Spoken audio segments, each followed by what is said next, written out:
राही को प्रेग्नेंट देख उड़े माही के होश। माही जो कि प्रेम से बेइंतहा प्यार करती थी, वह प्रेम के लिए अपनी जान तक देने के लिए तैयार थी और वह माही का प्रेम के प्रति प्यार ही था जो कि उसे कोठारी हाउस में लाया था। क्योंकि माही आर्यन से कोई खास प्यार नहीं करती थी, वह प्रेम के पास रहना चाहती थी, इसीलिए उसने पूरा ही नाटक रचा और आर्यन को अपने झांसे में उलझा कर वो कोठारी हाउस में वापस आई। लेकिन वापस आने के बाद कुछ ऐसी घटनाएं हुई जिससे कि उसकी जिंदगी पूरी तरीके से ही पलट चुकी थी। यानी कोठारी परिवार में आने के बाद ही आर्यन की मौत हो गई। हालांकि आर्यन की मौत की असली वजह भी माही ही है। खैर, इस बारे में बात हम किसी और वीडियो में करेंगे। लेकिन हाल फिलहाल में माही चाहती है कि वो किसी भी तरीके से प्रेम को राही से अलग रखे। इसीलिए जब भी प्रेम और राही एक साथ होते हैं तभी माही बहाना बनाती है कि प्रेम तुम यहाँ पर क्या कर रहे हो, ऑफिस का काम है ना। और ऑफिस के काम के बहाने से वो प्रेम और राही को अलग करती रही। और जब प्रेम अलग नहीं होता तो वो राही को ही अलग कर देती रसोई के काम में उलझाकर। और राही के अंदर भी माही के प्रति कहीं ना कहीं हमदर्दी थी, इसीलिए जब भी माही उसे कुछ भी बनाने का बोलती तो मना नहीं कर पाती। और माही ने इस सारी ही चीज का फायदा उठाया, इस मौके का फायदा उठाया। और जैसे ही माही को एक खबर मिली कि राही प्रेग्नेंट है तो उसके पांव तले जमीन खिसक गई। क्योंकि जब तक राही प्रेग्नेंट नहीं थी तब तक माही के पास एक चांस था, एक ऑप्शन था कि वो प्रेम को वापस से अपने जाल में फंसा सकती थी। वो प्रेम और राही के बीच में दूरियां बढ़ाकर इन दोनों को अलग कर सकती थी। और इस बार तो ख्याति भी उसके साथ ही थी। ख्याति हर कदम पे माही का सपोर्ट करती है। अगर माही प्रेम को पाना चाहती है तो ख्याति भी माही का ही सपोर्ट करती, क्योंकि ख्याति को राही से नफरत है। ख्याति नहीं चाहती कि राही उसके घर में भी रहे। राही और अनुपमा ये दोनों ही ख्याति के लिए एक गुनहगार है, अपने बेटे के कातिल हैं। और यहाँ पर तो पूरा केस ही उल्टा है। जितना बुरा प्रेगनेंसी की खबर सुन के माही को लगा, उससे 3 से 4 गुना बुरा ख्याति को लगा। क्योंकि ख्याति नहीं चाहती थी कि राही को एक बच्चा हो जो कि इस कोठारी परिवार में एक कलंक बन के उभरे। अगले ही पल हम देखते हैं कि जैसे ही मोटी बा और पराग को एक खबर मिलती है कि राही प्रेग्नेंट है तो पराग तो बहुत खुश होता है, लेकिन मोटी बा का भी मुंह थोड़ा उतरा उतरा सा रहता है। लेकिन वसुंधरा कोठारी की मेन दुश्मनी राही से नहीं बल्कि अनुपमा से है, इसलिए राही और प्रेम दोनों को ही आशीर्वाद देती है,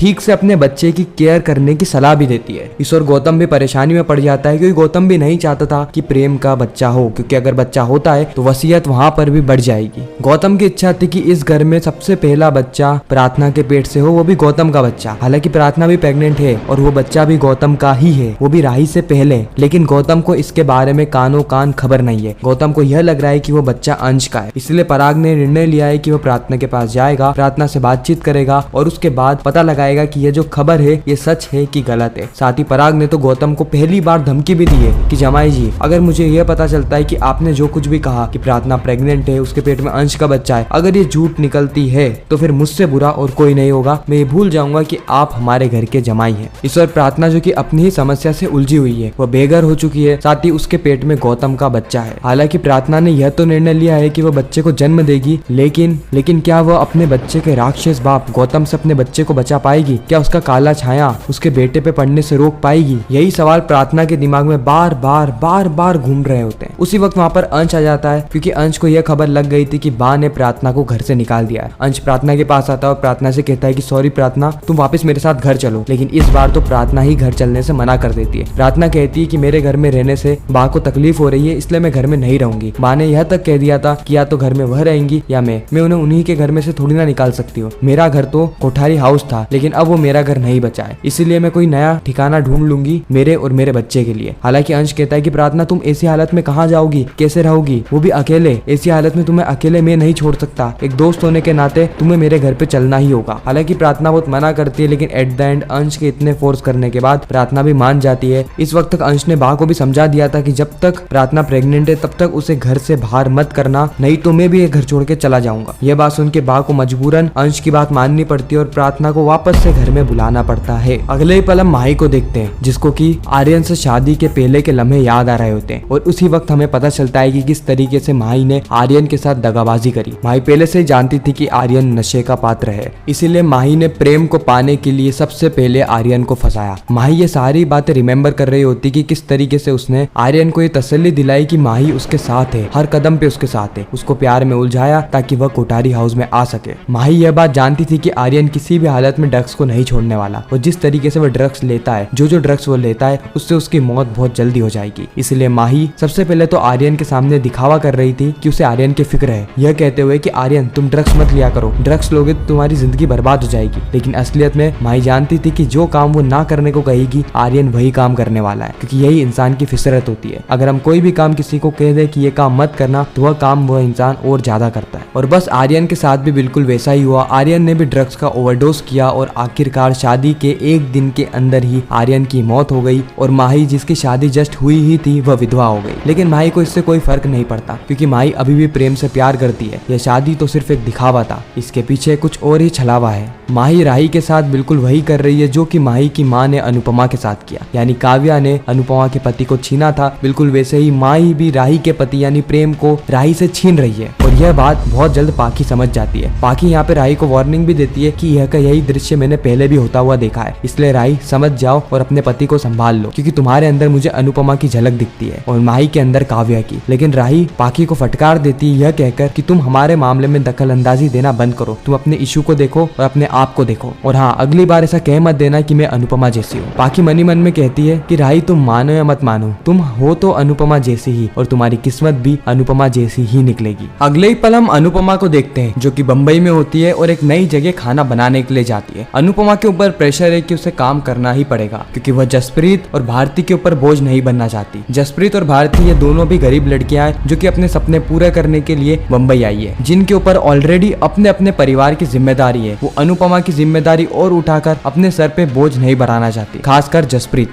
एक टाइम पे भारती रख सकती है लेकिन जसप्रीत अनुपमा को बिना पैसे कमाए रहने नहीं देगी। इसीलिए अनुपमा एक नई जगह जाती है काम करने के लिए। वह जगह होती है एक कॉर्पोरेट लीडर की और जिस दिन अनुपमा काम करने जाती है उसी दिन वहाँ पर प्रेम भी आ जाता है। प्रेम एक्चुअली उस कॉर्पोरेट लीडर से मीटिंग करने के लिए आया था। वो प्रेम को इस बात की भनक भी नहीं थी कि इस घर में अनुपमा काम कर रही है। यहाँ तक कि प्रेम को तो यह भी नहीं पता कि अनुपमा बंबई में है। इस और अनुपमा को भी नहीं पता होता कि प्रेम घर में आया है। लेकिन जैसे अनुपमा को प्रेम की आवाज सुनाई देती है अनुपमा तुरंत ही पहचान लेती है कि यह तो उसकी बेटी का पति प्रेम है। अनुपमा इस वक्त तक बहुत ज्यादा घबरा जाती है कि कहीं उसके हाथ का खाना खाकर प्रेम पहचान ना ले कि यह उसकी माँ के हाथ का खाना है, यानी उसके अनुमा के हाथ का। क्योंकि अनुपमा प्रेम और कोठारी परिवार के सामने नहीं आना चाहती थी, वो नई जगह नई जिंदगी बिताना चाहती थी। लेकिन होता बिल्कुल विपरीत है। प्रेम खाना तो खाता है और उसको अनुपमा की याद भी आती है, लेकिन उसे इस बात की भनक नहीं लगती कि अनुपमा इसी घर में काम कर रही है। लेकिन कब तक, आखिर कब तक अनुपमा छुपती रहेगी? कभी ना कभी तो अनुपमा को अपने घर वालों से, कोठारी परिवार से आमना सामना करना होगा। कभी ना कभी तो उसे रूबरू होना ही होगा। और तब अनुपमा क्या करेगी? तब परिवार वाले क्या करेंगे? क्या वापस से वो अनुपमा को पनौती बोल के घर से भगा देंगे या फिर इस बार उन्हें अनुपमा की कद्र होगी? रिश्ते पूरे बिखर चुके होंगे और सभी लोग एक ही पुकार लगाएंगे, अनुपमा